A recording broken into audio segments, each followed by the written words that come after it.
ማቴማቲክስ ሳብጀክት እየከበዳችሁ ወይም ደግሞ ስታነቡ ሞር ፕሮዳክቲቭ መሆን እያቃታችሁ ከሆነ ወይም ደግሞ ተስፋም ቆርጣችሁ ከሆነ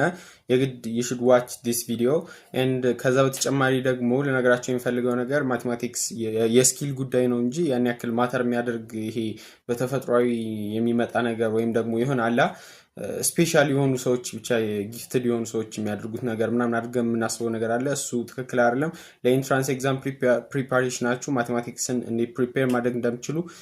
ስቴፕ ባይ ስቴፕ በቻልኩት አቅም ኢዝሊ ብሬክ ዳውን አድርጌ እዚህኛው ቪዲዮ ላይ ነግሬያችኋለሁ ስለዚህ ያን ገብታችሁ ቼክ አውት ማድረግ እንዳትረሱ እንድል ጨምርላችሁ የምፈልገው ነገር ደግሞ በጣም ያን ያክል ስትራግል የሚያደርጋችሁ ከሆነ ለእንግሊዘኛ ለፓሴጅ ሪዲንግ በዛም ስለሚረዳችሁ የጆርጅ ፖሊያን how to solve it የሚለው መጽሐፍ እንድታነቡት ሪኮመንድ አድርጋችኋለሁ እሱንም ማግኘት የምፈልጉ ከሆነ ታች ሊንክ አስቀምጥላችኋለሁ ታች ባለው ሊንክ ገብታችሁ ማግኘት ትችላላችሁ